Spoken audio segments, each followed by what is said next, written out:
Praise God, purihin ang Panginoon.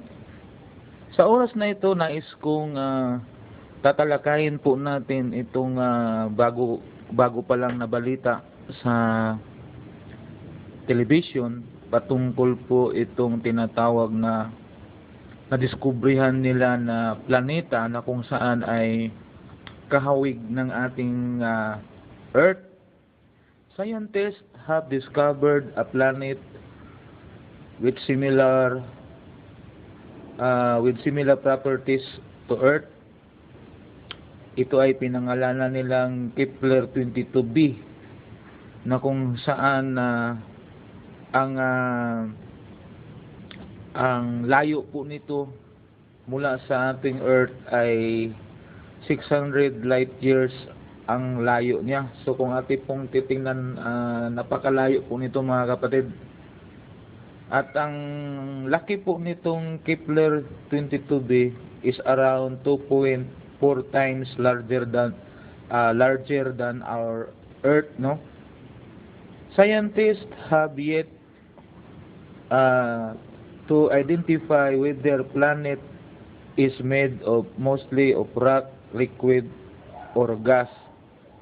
Sa ngayon, ang mga scientifico, pinag-aralan nila sa pamagitan ng kanilang paggamit sa telescope kung ano ang makikita nila sa planetang ito sa kulay. Kung ang planeta bang ito ay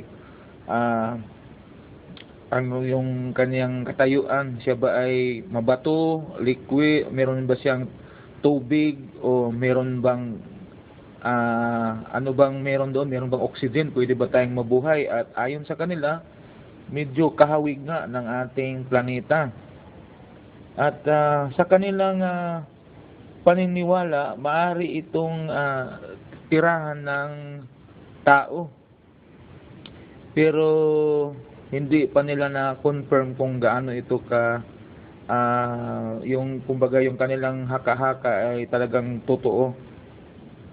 Ito na kaya ang bagong langit at bagong lupa na ipinangako ng Diyos? Kung atin pong titingnan sa pag-aaral ng mga siyentipiko, ang layo po nito, itong tinatawag nilang Earth twin o yung GLIS, no? Ang layo po nito ay 123 trillion miles. Napakalayo po mga kapatid nito. Kung ating ikukumpara sa buwan na narating ng tao, sabi nila almost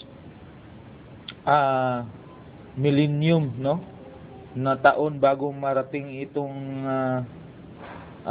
GLIS na ito, nakahawig ng ating Earth.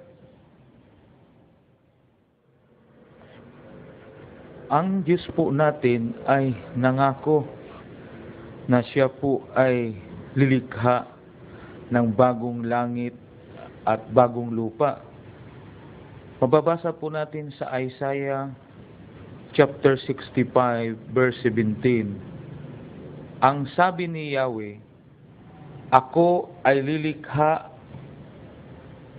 isang bagong lupa't isang bagong langit. Mga pangyayaring pawang lumipas na ay di na babalik. Sumalinaw po mga kapatid, nung sinabi po ito ng Diyos kay Isaiah, ang sanlibutan po ito ay nandito na, itong ating tinitirahan. Nandito na rin yung langit. At ang Diyos ay nagpahayag kay Isaiah, na sa pamagitan ni Isaiah ay ipinahayag din niya ito sa pamagitan ng pagsusulat upang malaman po natin na ang Diyos na si Yahweh ay lilikha ng isang bagong lupa at isang bagong langit. Ano ba ang purpose nito mga kapatid? Ang purpose po nito ay upang ang mga mananampalataya sa Diyos ay ililipat po doon sa bagong langit na yon. Kasi itong lupa na ating tinitirhan, itinakda na ayon sa salita ng Diyos na ito po ay magugunaw sa pamagitan ng apoy. Marami po ang parang nagsasabi na ito ay isa lamang kwento at walang katotohanan. Pero ang Biblia po kailanman ay hindi po nagsisinungaling. At alam po yan ng mga sayantipiko kung gaano katapat ang salita ng Diyos. Although hindi sila naniniwala hanggat wala silang mapatunayan, pero ngayon sa kanilang pag-aaral, marami na po silang napatunayan na ang sinasabi po ng Biblia ay totoo. At ang itong sanlibutan na ating tinipirhan, ito po ay itinakda talagang gugunawin sa pamagitan ng apoy. Marami sa mga relihiyon ngayon ay hindi naniniwala dahil ito daw ay isa lamang pananalita na inihalin tulad lamang daw sa mga paghihirap na ating naranasan ngayon. Ang sanlibutan daw ito ay hindi magugunaw. Ang katuruan tungkol sa impyerno ay hindi totoo. Pananakot lang daw. Pero mga kapatid, ito pong lahat ay totoo. Sa pangalawang Pedro chapter 3, basahin muna natin una sa verse 7. Sabisa rin ng salitang ito, nananatili ang langit at lupa upang tupukin sa apoy pagdating ng araw ng paghuhukom. Kung babasahin ninyo yung verse 6 nito, ito ay nagpapahayag nung una na nagpapatunay na ang sanlibutan ito ay dumanas ng paggunaw sa pamagitan ng tubig. So dahil sa pamagitan ng tubig, ang namamatay lang po ay yung mga living things, lahat.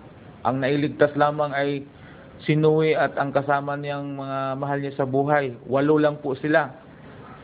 Pero ang lahat ng mga nabubuhay noon, mga hayop, mga halaman sa panahon yon, talagang patay po lahat, maliban na lang sa mga nilalang na nabubuhay sa tubig. Siyempre, ang paggugunaw na yung totoo sa pamagitan ng tubig. Alam naman natin ang tubig, maaring makapinsala, pero hindi niya kayang tuluyang sirain ang sanlibutan.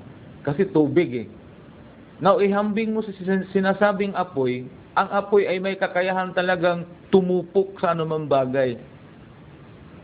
Kung papansinin po ninyo na ang apoy kaya niyang tupukin ng isang bagay na kung saan ito'y gawin niyang abo. O yung iba sa tindi pa ng init, halos wala nang maiwang palatandaan, maliban sa talagang sira. So kung totoo yung baha, totoo rin itong ang sanlibutan ay itinakdang gugunawin sa pamagitan ng apoy. Sa verse 10, sa 2 Peter chapter 3 verse 10 tayo. Matutupok ang araw, buwan at mga bituin. Sa sinasabing pong yan, wala pong matitira mga kapatid. Talagang ang lahat ng bagay na nakikita mo ay matutupok, maging ang araw na kung saan meron pang ang teorya na ang araw ay magiging ito ang tinatawag na lake of fire. Pero ayon sa sinasabi ng pangalawang Pedro na ang araw, maging ang buwan at mga bituin ay magugunaw. So ang lake of fire ay meron talagang specific na place na inihanda ng Panginoon somewhere. Hindi natin alam kung saan yun. Basta ang totoo na talagang darating ang panahon na magugunaw ang sanlibutan ito. Sa verse 12, araw ng pagkatupok ng kalangitan at pagkagunaw sa matinding init. So ipinaliwanag na talagang ang paraan ng paggunaw ay dahil sa matinding init. So alam po natin yun mga kapatid, na ang apoy ay may kakayahang gumunaw ng anumang bagay. Kaya nga sa atin ngayon, kailangan po tayong maging seryoso sa ating paglilingkod.